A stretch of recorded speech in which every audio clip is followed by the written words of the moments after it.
Hi guys, gals, and non-binary pals. It's been a while. If you're still listening, thank you. And as always, I love to hear from you if you have the time and energy to comment. Um, so I was just thinking about how I have a lot of stuffed rabbits, and I wanted to show you some of my favorites. Oh, and also I cut my hair. It used to be really long. My mom actually cut a little too much, and I was worried at first, but then I'm like, okay, good. It's giving. Well, it's longer now, but at first it was giving Mulan, and I'm like, okay, I'm glad that it's that rather than Lord Farquaad. Um, so, without further ado, and oh, I already put away my lipstick, but it's a very pink shade today because I was feeling energetic and it fit my mood. So, yeah, let me show you the bunnies that I have. So, this was a cutie that I got for, I think, Christmas from my cousin. It has a little clip so you can put it on a bag. That one's adorable. And then this one is pretty old. I think my mom got it for me when I was a little kid, but it has a little cottontail.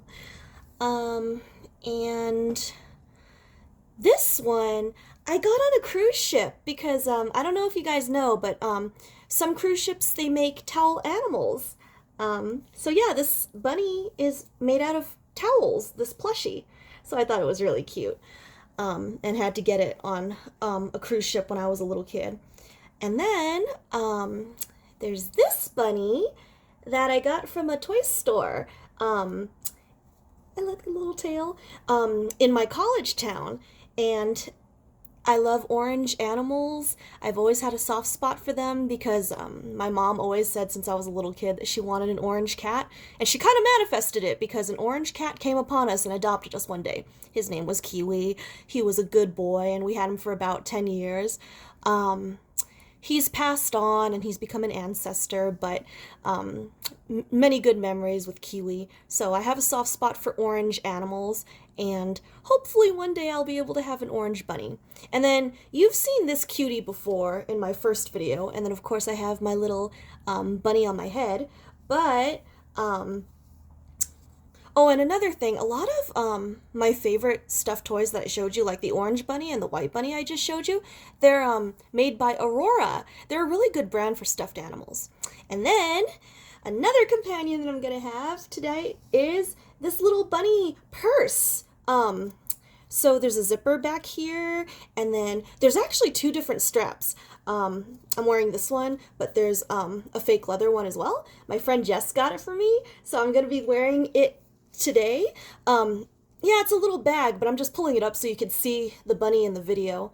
Okay, adjust your ear, got your little ribbon. So yeah, I have two bunnies today. And I think that's about it. So let's get on to the next chapter. Okay. 20. A honeycomb and a mouse. In the Sandalford warren, Holly had been a rabbit of consequence. He was greatly relied upon by the Thurira, and had more than once carried out difficult orders with a good deal of courage.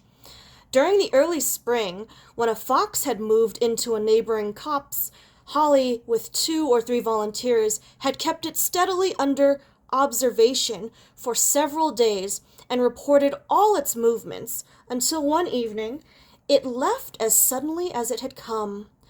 Although he had decided on his own initiative to arrest Bigwig, he had not the reputation of being vindictive. He was, rather, a stander of no nonsense, who knew when duty was done and did it himself. Sound, unassuming, conscientious, a bit lacking in the rabbit sense of mischief, he was something of the born second in command. There could have been no question of trying to persuade him to leave the warren with Hazel and Fiver. To find him under Watership Down at all, therefore, was astonishing enough, but to find him in such a condition was all but incredible. In the first moments after they had recognized the poor creature under the hemlock, Hazel and Dandelion felt completely stupefied, as though they had come upon a squirrel underground, or a stream that flowed uphill. They proved not to be no, they could not trust their senses. The voice in the dark had proved not to be supernatural, but the reality was frightening enough. How could Captain Holly be here, at the foot of the down?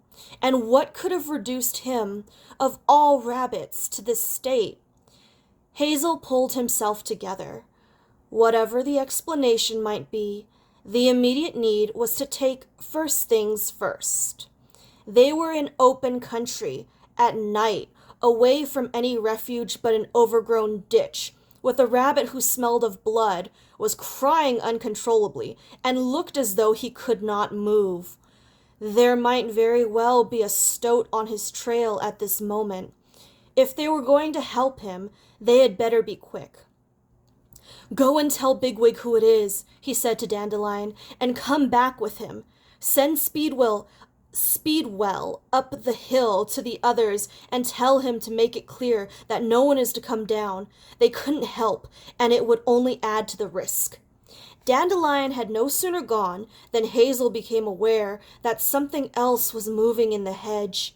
But he had no time to wonder what it might be, for almost immediately another rabbit appeared and limped to where Holly was lying. "You must help us if you can," he said to Hazel. "We've had a very bad time, and my master's ill. Can we get underground here?" Hazel recognized him as one of the rabbits who had come to arrest Bigwig, but he did not know his name. "Why did you stay in the hedge and leave him to crawl about in the open?" he asked. "I ran away when I heard you coming," replied the other rabbit.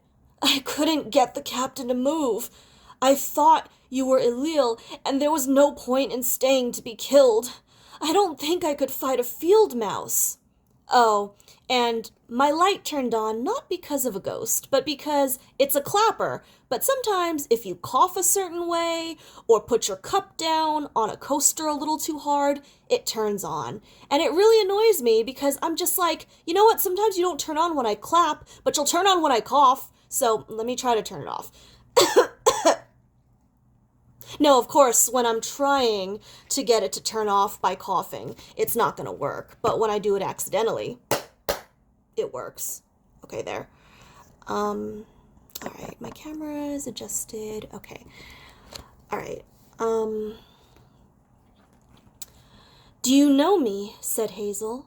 But before the other could answer, Dandelion and Bigwig came out of the darkness. Bigwig stared at Holly for a moment, and then crouched before him and touched noses. "Holly, this is the Lily," he said. "You were calling me."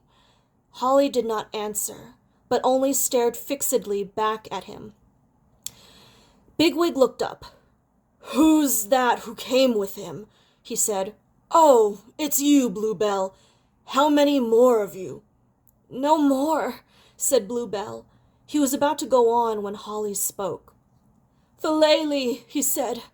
"So we have found you." He sat up with difficulty and looked around at them. "You're Hazel, aren't you?" he asked.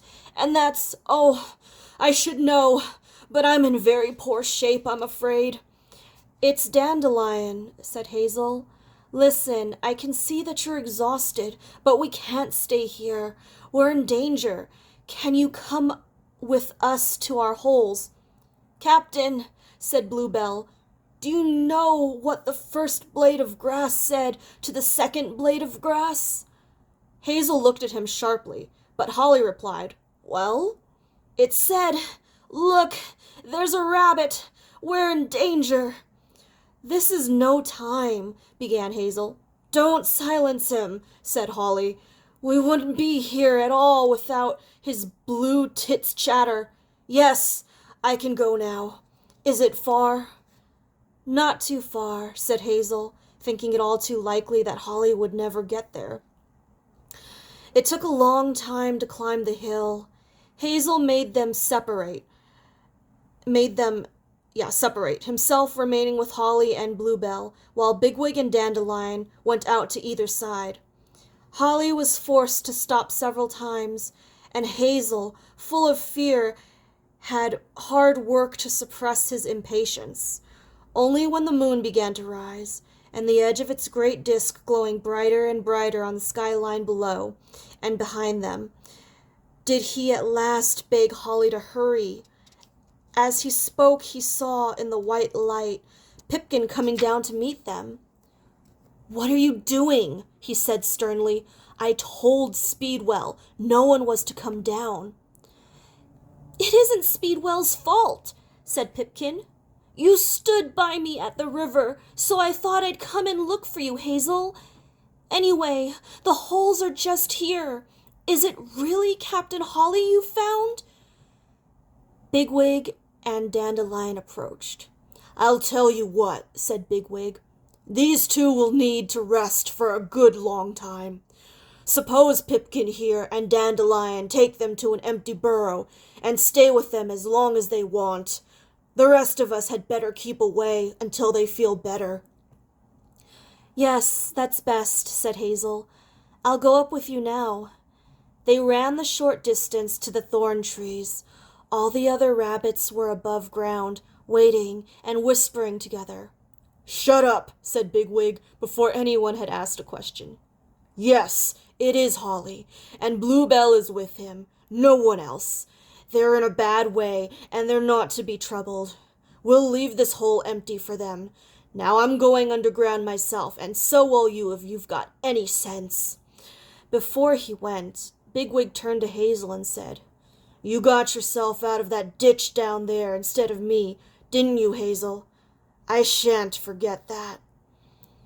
Hazel remembered Buckthorn's leg and took him down with him. Speedwell and Silver followed them. "I say, what's happened, Hazel?" asked Silver. "It must be something very bad. Holly would never leave the Thurira." "I don't know," replied Hazel, "and neither does anyone else yet. We'll have to wait until tomorrow. Holly may stop running, but I don't think Bluebell will. Now let me alone to do this leg of buckthorns." The wound was a great deal better, and soon Hazel fell asleep. The next day was as hot and cloudless as the last. Neither Pipkin nor Dandelion was at morning silflay, and Hazel relentlessly took the others up to the beach hanger to go on with the digging. He questioned Strawberry about the great burrow and learned that its ceiling, as well as being vaulted with a tangle of fibers, was strengthened by roots going vertically down into the floor. He remarked that he had not noticed these. "There aren't many, but they're important," said Strawberry. "They take a lot of the load. If it weren't for those roots, the ceiling would fall after heavy rain. On stormy nights, you could sense the extra weight in the earth above, but there was no danger." Hazel and Bigwig went underground with him. The beginnings of the new warren had been hollowed out among the roots of one of the beech trees. It was no more than a small, irregular cave with one entrance. They set to work to enlarge it, digging between the roots and tunneling upward to make a second run that would emerge inside the wood. After a time, Strawberry stopped digging and began moving about between the roots, sniffing, biting, and scuffling in the soil with his front paws. Hazel supposed that he was tired and pretending to be busy while he had a rest, but at length he came back to them and said that he had some suggestions. "It's this way," he explained. "There isn't a big spread of fine roots above here. That was a lucky chance in the great burrow, and I don't think you can expect to find it again. But all the same, we can do pretty well with what we've got." "And what have we got?" asked Blackberry, who had come down the run while he was talking. "Well, we've got several thick roots that go straight down, more than there were in the great burrow. The best thing will be to dig round them and leave them. They shouldn't be gnawed through and taken out. We shall need them if we're going to have a hall of any size. Then our hall will be full of these thick vertical roots, asked Hazel. He felt disappointed. Yes, it will, said Strawberry. But I can't see that it's going to be any worse for that. We can go in and out among them, and they won't hinder anyone who's talking or telling a story.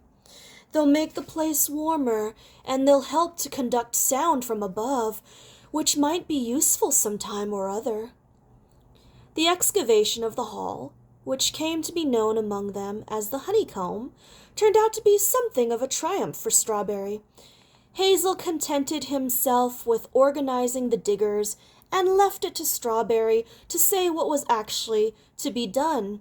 The work went on in shifts, and the rabbits took it in turns to feed, play, and lie in the sun above ground. Throughout the day, the solitude remained unbroken by noise, men, tractors, or even cattle, and they began to feel still more deeply that they owed to Fiver's insight. By the late afternoon, the big burrow was beginning to take shape.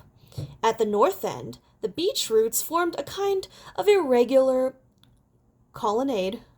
This gave way to a more open central space, and beyond, where there were no supporting roots, Strawberry left blocks of earth untouched, so that the south end consisted of 3 or 4 separate bays. These narrowed into low-roofed runs that led away into sleeping burrows. Hazel, much better pleased now that he could see for himself how the business was going to turn out, was sitting with Silver in the mouth of the run when suddenly there was a stamping of "Hawk! Hawk!" and a dash for cover by the rabbits outside. Hazel, safe where he was, remained looking out past the shadow of the wood to the open, sunlit grass beyond. The kestrel sailed into view and took up station, the black-edged flange of its tail bent down, and its pointed wings beating rapidly as it searched the down below. "But do you think it would attack us?" asked Hazel, watching it drop lower and recommence its poised fluttering. "Surely it's too small." "You're probably right," replied Silver. "All the same, would you care to go out there and start feeding?" "I'd like to try standing up to some of these illeal," said Bigwig, who had come up the run behind them. "We're afraid of too many, but a bird from the air would be awkward, especially if it came down fast.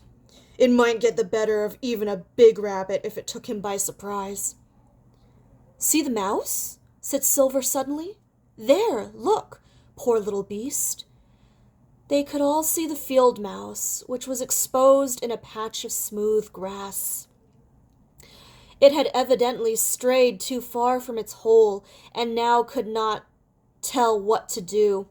The kestrel's shadow had not passed over it, but the rabbit's sudden disappearance had made it uneasy, and it was pressed to the ground, looking uncertainly this way and that.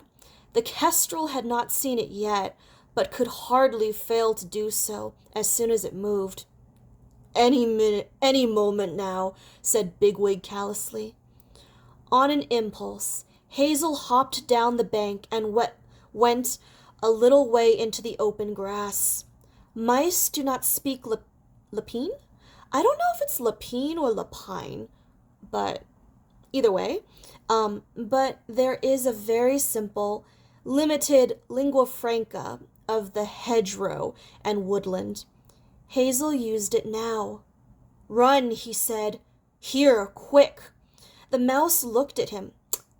"Really? Light? Okay, I'll just leave it on, that's fine." The mouse looked at him, but did not move. Hazel spoke again, and the mouse began suddenly to run towards him as the kestrel turned and slid sideways and downward. Hazel hastened back to the hole. Looking out, he saw the mouse following him. When it had almost reached the foot of the bank, It scuttled over a fallen twig with 2 or 3 green leaves. The twig turned, one of the leaves caught the sunlight slanting through the trees, and Hazel saw it flash for an instant. Immediately, the kestrel came lower in an oblique glide, closed its wings, and dropped. Before Hazel could spring back from the mouth of the hole, the mouse had dashed between his front paws and was pressed to the ground between his back legs. At the same moment, the kestrel, all beak and talons, hit the loose earth immediately outside like a missile thrown from the tree above. It scuffled savagely, and for an instant the 3 rabbits saw its round, dark eyes looking straight down the run. Then it was gone. The speed and force of the pounce, not a length away, were terrifying, and Hazel leaped backwards, knocking Silver off his balance. They picked themselves up in silence. "Like to try standing up to that one?" said Silver, looking round at Bigwig. "Let me know when. I'll come and watch." "Hazel," said Bigwig, "I know you're not stupid, but what did we get out of that? Are you going in for protecting every mole and shrew that can't get underground?" The mouse had not moved. It was still crouching a little inside the run, on a level with their heads and outlined against the light. Hazel could see it watching him. "Perhaps Hawk not gone," he said. "You stay now. Go later." Bigwig was about to speak again when Dandelion appeared at the mouth of the hole. He looked at the mouse, pushed it gently aside, and came down the run. "Hazel," he said, "I thought I ought to come and tell you about Holly. He's much better this evening, but he had a very bad night, and so did we. Every time he seemed to be going to sleep, he kept starting up and crying. I thought he was going out of his mind. Pipkin kept talking to him. He was first rate, and he seems to set a lot of store by Bluebell. Bluebell kept on making jokes. He was worn out before the morning, and so were the lot of us. We've been sleeping all day.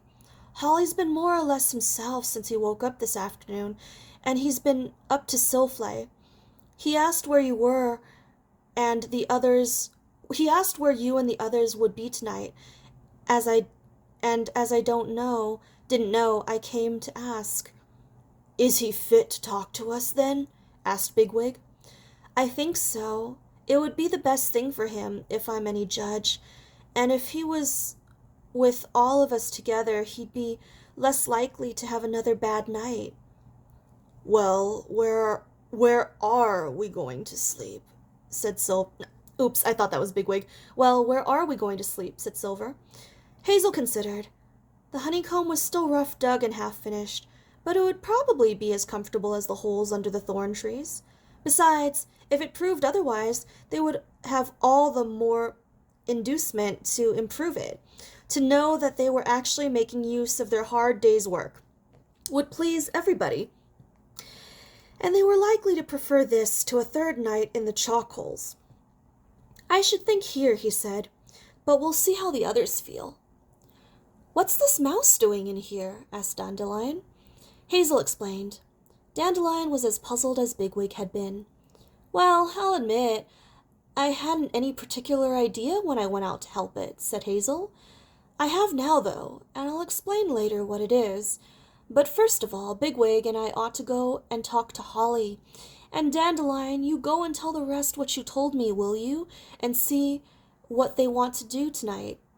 They found Holly with Bluebell and Pipkin on the turf by the ant-hill where Dandelion had first looked over the down. Holly was sniffing at a purple orchis.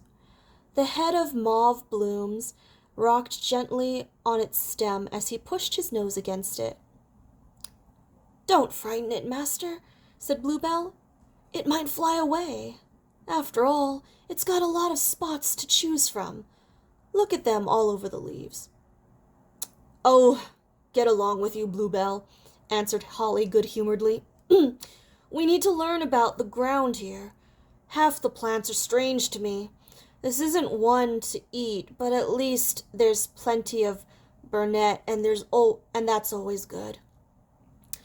A fly settled on his wounded ear, and he winced and shook it. Hazel was glad to see that Holly was evidently in better spirits. He began to say that he hoped he felt well enough to join the others, but Holly soon interrupted him with questions. "Are there many of you?" he asked. "Rare," said Bigwig, which means a lot in rabbit language. All that left the warren with you?" "Every one," replied Hazel proudly. "No one hurt?" "Oh, several have been hurt, one way and another."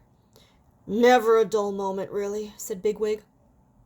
"Who's this? I don't know him." Strawberry came running down from the hangar, and as he joined them, began to make the same curious dancing gesture of head and forepaws, which they had first seen in the rainy meadow before they entered the great burrow. He checked himself in some confusion, and, to forestall Bigwig's rebuke, spoke to Hazel at once. "Hazel Raw," he said. Holly looked startled, but said nothing. "Everyone wants to stay in the new warren tonight, and they're all hoping that Captain Holly will feel able to tell them what's happened and how he came here." "Well, naturally, we all want to know," said Hazel to Holly.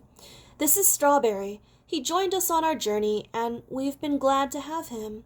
But do you think you can manage it?" "I can manage it," said Holly, "but I must warn you that it will strike the frost into the heart of every rabbit that hears it."